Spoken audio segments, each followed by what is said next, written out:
Finally लगभग 1 साल से ज़्यादा दिनों के आंदोलन के बाद किसान आंदोलन फाइनली ख़त्म हो गया है। किसानों की जो मांगें थी, पहली मांग ये थी कि तीनों बिल को वापस ले लिया जाए। डेफिनेटली सरकार ने उसको वापस ले लिया। उसके बाद भी उनकी कुछ और मांगें थी। उस बिल को वापस लेने के बाद भी वो घर नहीं गए थे।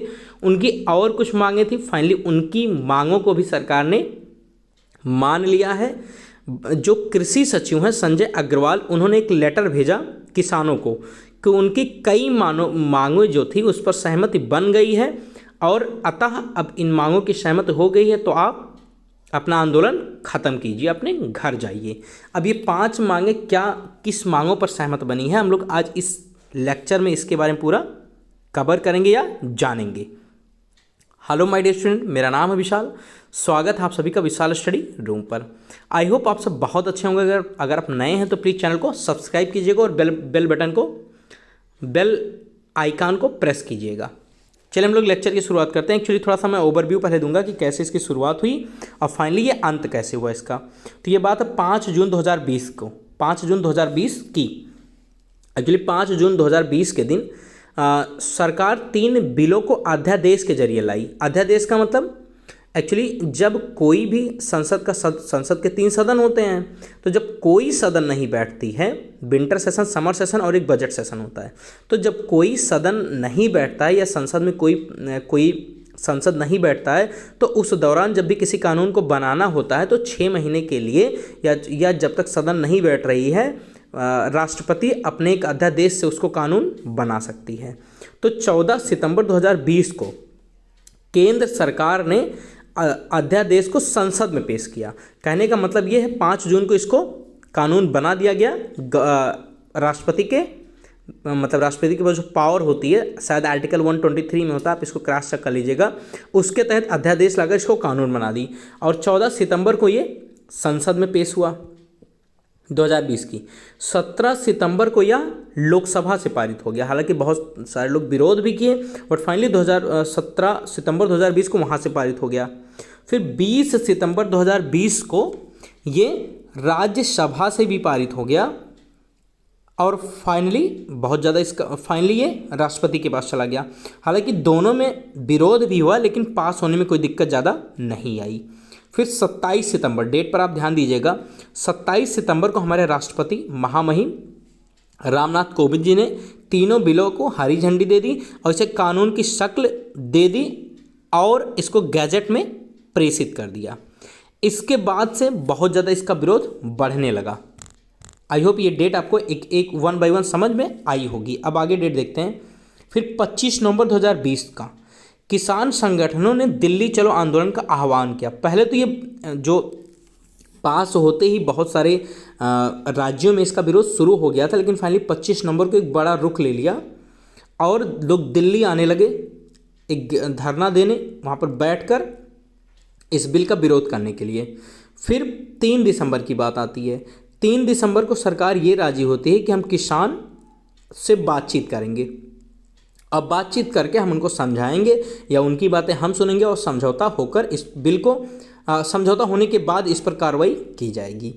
5 दिसंबर को पहली बातचीत तो 3 दिसंबर को हुई, दूसरी वार्ता 5 दिसंबर को हुई और फिर 8 दिसंबर को किसानों ने पूरा भारत बंद का एक नारा लगाया, जिससे बहुत सारे लोग, व्यापारियों ने, बहुत सारे राज्यों ने भारत बंद का समर्थन किया और कुछ लोगों ने नहीं भी किया। फिर आती है 9 दिसंबर की बात।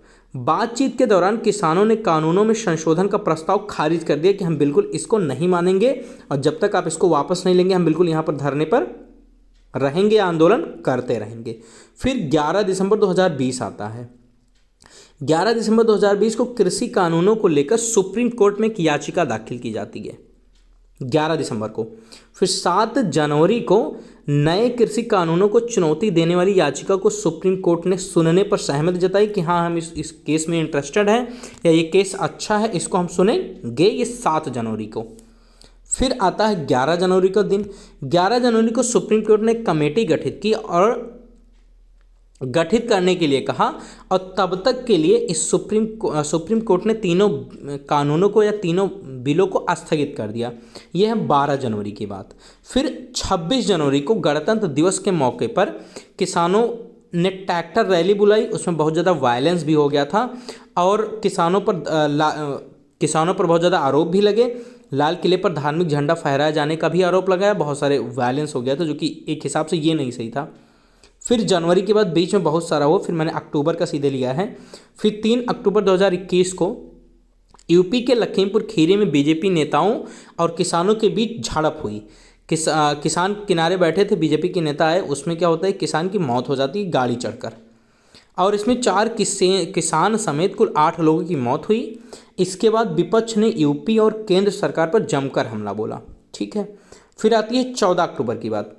केंद्रीय मंत्री अजय के बेटे आशीष मिश्रा को जेल भेज दिया गया, क्योंकि ऐसा कहा गया था कि जो किसान पर चढ़ा हुआ था, जो स्कॉर्पियो जो भी गाड़ी रही हो मुझे याद नहीं है, एसयूवी शायद थी, तो वो उनके बेटे चला रहे थे। अजय जो कि विधायक हैं बीजेपी से, इनके बेटे चला रहे थे, वो केंद्रीय मंत्री भी हैं, तो उनको जेल भेज दिया गया, आशीष मिश्रा जो कि इनके बेटे थे। फिर 19 नवंबर की बात आती है। प्रधानमंत्री नरेंद्र मोदी ने तीनों कानून को वापस लेने का फैसला कर लिया और आगामी संसद सत्र में इसको वापस ले लिया जाएगा, ऐसा उन्होंने घोषणा कर दी। तो एक छोटा सा ओवरव्यू रहा कि क्या क्या बीच में हुआ, बहुत सारे पॉइंट्स मैंने मिस भी किए हैं, बट डेफिनेटली मुझे जो इंपॉर्टेंट लगा वो सारा मैंने आपके साथ शेयर किया। अब ये आपका ख़त्म। अब चलिए वो 5 हम लोग वो बात कर लेते हैं जिस पर ये आंदोलन ख़त्म किया गया है। देखिए, हालांकि इस वर्ष प्रकाश वर्ष के दिन प्रकाश पर्व जो कि गुरु नानक जयंती होता है, उस दिन प्रधानमंत्री नरेंद्र मोदी जी ने किसानों से माफ़ी मांगते हुए तीनों कृषि कानूनों को रद्द करने की घोषणा कर दी और संसद के शीतकालीन सत्र के दौरान सरकार ने तीनों कृषि कानूनों को वापस ले लिया। लेकिन किसान उपज और न्यूनतम समर्थन मूल्य को कानूनी रूप से लागू करने और किसानों पर दर्ज सभी मामले को वापस लेने की मांग पर किसानों ने दिल्ली की सीमा पर डटे रहना का फैसला किया। एक्चुअली तीनों बिल तो वापस हो गए, लेकिन फिर भी किसान अपने घर को नहीं गए। उन्होंने कहा कि हम जो एमएसपी है, एमएसपी पर मैं बहुत अच्छे से बताऊंगा, अभी आप थोड़ी देर रुकिएगा। एमएसपी है और जो किसानों पर आरोप लगाए गए हैं, जो मुकदमा दर्ज है, उसको भी ख़त्म कीजिए, फिर हम ये जो आंदोलन है उसको ख़त्म करेंगे। अब इसी को लेकर फाइनली सरकार ने इन सब चीज़ों को मान लिया है। वो 5 बातें क्या हैं वो मैं आपको समझाता हूँ।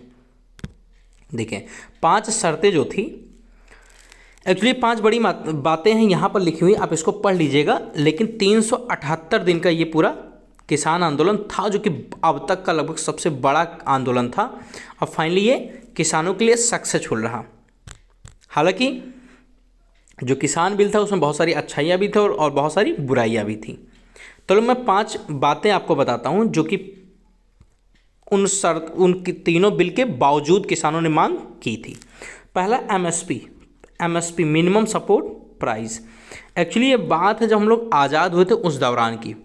उस दौरान हम लोग के यहाँ एग्रीकल्चर बहुत ज़्यादा नहीं होता था, तो चलता रहा, देश चलता रहा। लेकिन जब 1961 का शायद वार हुआ था या 1962 का जो पहला हुआ था पाकिस्तान भारत का, उस दौरान क्या हुआ था कि जब लड़ाई छिड़ रही थी तो हमारे पास बहुत ज़्यादा अनाज होता नहीं था।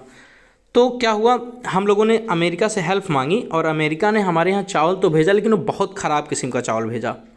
तो इससे क्या हम लोग बहुत दिक्कत हुई। आपको पता होगा उस वार के दौरान हमारे जो प्राइम मिनिस्टर थे लाल बहादुर शास्त्री जी, उन्होंने जनता से अपील किया कि अच्छा, जब ये भारत पाकिस्तान का वार ये तय हो गया कि भारत और पाकिस्तान की लड़ाई होगी, तो उस समय जो ये था अमेरिका था वो पाकिस्तान का साथ दे रहा था।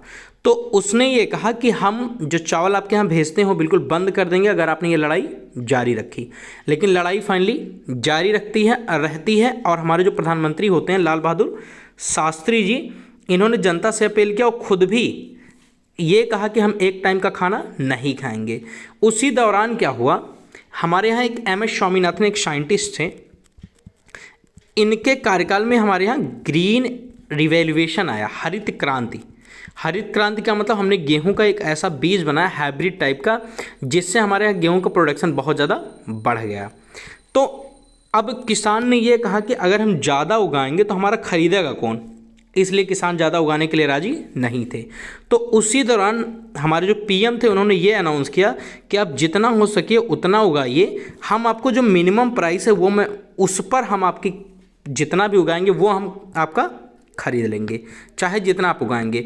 तो ये एमएसपी वही है कि आप अधिक उगाएंगे। मान लो कोई किसान बहुत ज़्यादा उगा लिया, उसका बिक ही नहीं रहा तो अनाज तो ख़राब हो जाएगा।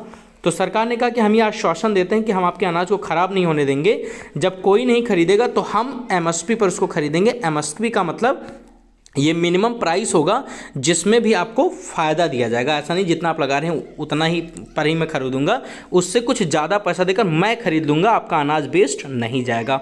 और उसी दौरान ये एमएसपी आया चर्चे में। चलिए, तो इस एमएसपी को अब जारी रहेगा। सरकार ने ये कह दिया है कि केंद्र सरकार ने, अच्छा केंद्र सरकार अब इसको लेकर कमेटी बनाएगी और कमेटी में कुछ किसान भी मेंबर होंगे और इन किसानों को लेकर ही एमएसपी की घोषणा आगे की जाएगी। तो ये बात सरकार ने एमएसपी वाली बात को मान लिया है। और जिन फसलों पर अभी एमएसपी नहीं मिल रहा वो भी जारी रहेगा, अभी एमएसपी मिल रहा है वो भी जारी रहेगा एज इट इज़। और जो नया एमएसपी के लिए रूल आएगा, जो भी रेगुलेशन बनेगा, उसमें जो कमेटी गठित की जाएगी तो उसमें गवर्नमेंट का आदमी तो होंगे जो गवर्नमेंट सरकार के होंगे, और उसके साथ साथ किसानों को भी रखा जाएगा। इनकी पहली मांग ये थी जो कि मान ली गई है। दूसरा, जो भी किसानों पर कार्रवाई हुई है, जो भी केस हुए हैं, हरियाणा, यूपी, उत्तराखंड सरकार केस वापसी पर सहमत हो गई है और दिल्ली, अन्य और रेलवे भी तत्काल इस केस को वापस करें। जो भी किसानों पर केस दर्ज हुए हैं हिंसा को लेकर या जो भी केस दर्ज हुए उसको आप वापस कीजिए, ये भी सरकार मान गई। इनकी दूसरी बात थी, ये तीनों बिल के बावजूद था। तीसरा, मुआवजा हमें मिलना चाहिए।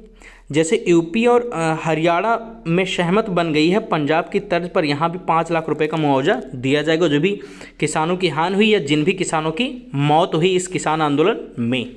तीसरा ये था, ये भी सरकार ने मान लिया है। चौथा, एक बिजली बिल आया था, तो बिजली किसानों पर असर डालने वाले प्रावधानों पर पहले सभी पक्षों के साथ चर्चा होगी। किसान मोर्चा से चर्चा होने के बाद भी बिल को संसद में पेश किया जाएगा, ये उनकी चौथी मांग थी। इस पर भी सरकार ने कहा ठीक है, जो बिजली बिल है उस पर पहले हम आपसे चर्चा करेंगे, बैठकर चर्चा होगी और जब आप इसको कहेंगे कि हाँ ये ठीक है पारित करना चाहिए तब हम उसको संसद में पेश करेंगे। तो ये चौथी मांग थी जो सरकार ने मान ली है। एक लास्ट हुई, जो पराली जलाने पर जो क्रिमिनल चार्जेस लगाए जाते थे किसानों पर, वो उनसे इनको मुक्त कर दिया क्योंकि वो पराली जलाएंगे नहीं तो करेंगे क्या। तो जो धारा 14-15 के तहत इनको क्रिमिनल के तहत माना जाता था पराली जलाने को, उस पर इनको पूरा छूट दे दिया गया है। अब ये ऐसी चीज़ें नहीं होंगी और ये क्रिमिनल जो लायबिलिटी थी उसको किसानों से हटा दिया गया है। तो ये 5 शर्तें थीं जो कि ये 3 बिल हटाने के बावजूद किसानों की थी, फाइनली जिनको सरकार ने एक्सेप्ट कर लिया है। और अब फाइनली अब 378 डे बाद किसान आंदोलन फाइनली ख़त्म हुआ।